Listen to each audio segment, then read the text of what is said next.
Hey y'all, Kymology here to do Exhibit 6. 6 days since I started this whole video thing, and that thing is to come here, record myself talking about a topic that I find interesting or important, sharing my thoughts, feelings, perspectives, and other, for the purpose that someone, anyone, including me, might get something out of it, whether it be instigate a thought, inspire you to move, progress yourself in some way. The purpose is for possibility of what we might do for each other in the sharing. I believe in sharing. So, what is the topic today? I today had lunch with a girl who used to be someone that I was very close to. I'd even call her a friend at one time, and maybe still. But we haven't seen each other in 5 years, and we saw each other today for the first time. And the topic was, or that I want to take from that and share, is work. What do you do for money? And do you like it? And what if you don't? How to leave a job that you hate, or maybe you don't hate it, but it's just not where you saw yourself, or you're waiting for the right time to leave and do what you really want to do. That is the topic. How do you condense that into one thing, which I probably should have started before I started this video, or should have figured out. But hey, that's not how I'm doing this right now, and it's part of the process. So, what to say about that? I used to be a serial, I don't know if I've ever thought of it this way before or said it this way, but I was a serial general manager. I was, I guess I see a parallel. I used to say that all my relationships were 5-year relationships, and then they ended. And that was kind of like a joke or like a thing.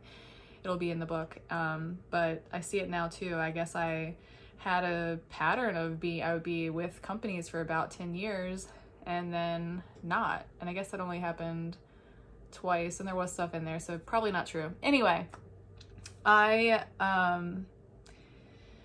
was general. I don't know how that came to be. I didn't go to school for management, but I started working at a really young age. I was really responsible.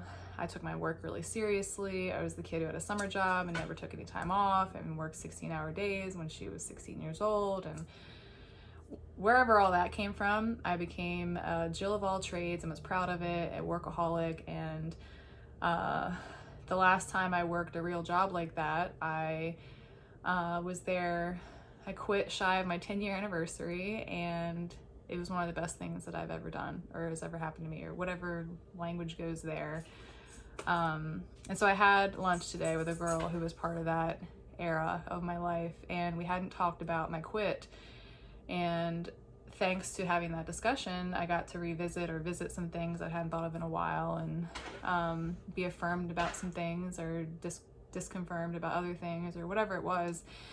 And so the topic came back up for me, which is pretty much always a lively topic for me, because I think since then have always been really passionate about anyone who quits a job. I'm always like, congrats, or like I feel pretty excited about it. Like someone just recently shared with me that their boss at a job was leaving, and I felt like genuine excitement and joy for that person. And I suppose that comes from, I'm thinking off the cuff here and going and having this thought like in real time. This isn't like something I worked out. Maybe that comes from having worked for someone else so many times and so hard and passionately that I just feel joy for any time. Joy might not be the right word. I feel excited about anytime someone is making a change that is in a direction that they feel excitement or passionate, or I guess it's really about authenticity, like doing what they really want to be doing.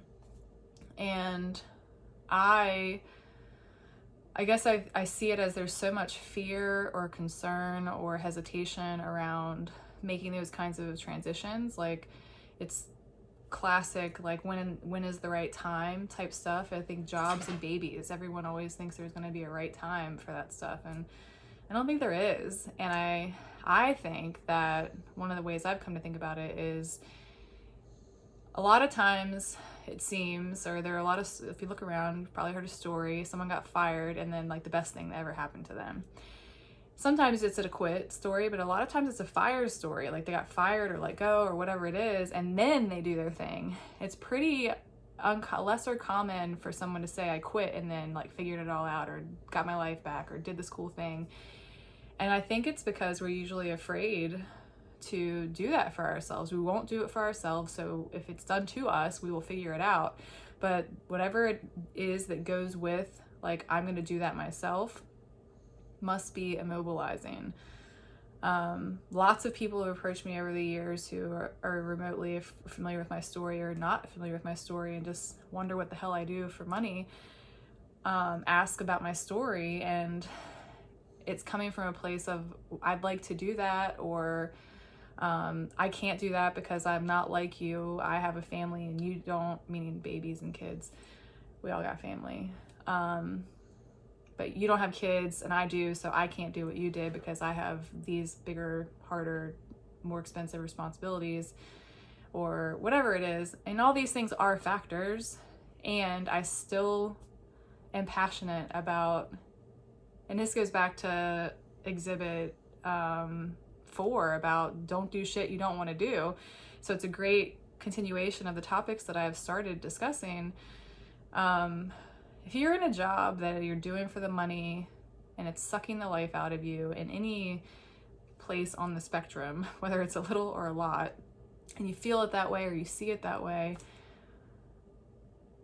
I don't think it's good. And I did it for a while, and trust me, it wasn't easy to leave my high five-figure job and go to a very, very low, barely 5-figure income. And my friend today asked me if I had any regrets, if I ever thought about like maybe I should have stayed or anything like that. And I quickly, if I felt clear about my answer and was able to quickly answer it, and was like, absolutely not. Absolutely not. I've never regretted it. And I've actually feel a lot of pride, very proud of not going back and getting a real job. And I'm not some magic success story, at least not at year 5. My goal after I left was to match or exceed my income. I haven't done that. I haven't even gotten close to doing that. I don't make a great income. I don't have insurance. I don't have I have a 401k, but I haven't contributed to it since I left the real job. And I'm very proud of myself for having not gotten a real job and continued to figure it out. And even though I'm still figuring it out, and actually I'm in a place of being very frustrated about what's your thing, and like, God, there's got to be a breaking point, and see Exhibit 1 and 2 about that. I feel like thankful, or I appreciate the conversation I had today, because it brought a little different energy to my invigoration around, no, that is definitely what was for me, what was good for me, not working there anymore, and setting out and figuring it out. And it is figured out. I mean, one of the common questions is like, how do you make money? What are you doing?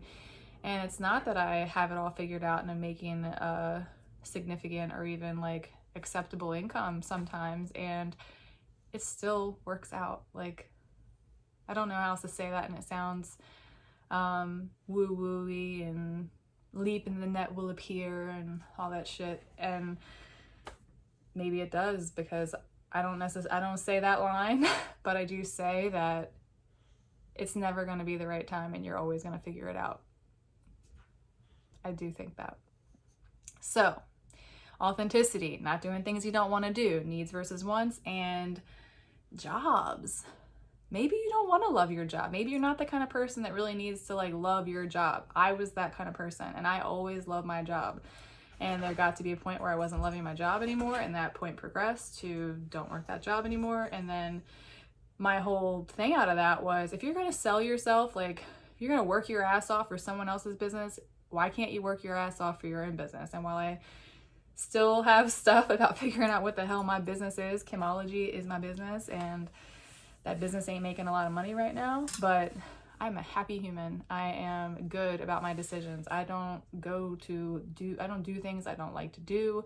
I don't not have enough money to do what I want to do. Sure, I want to do other things and more things, and I have a fence that needs to be fixed, and It's not, and it's not only because I don't have the money for it. It's like I never don't have the money.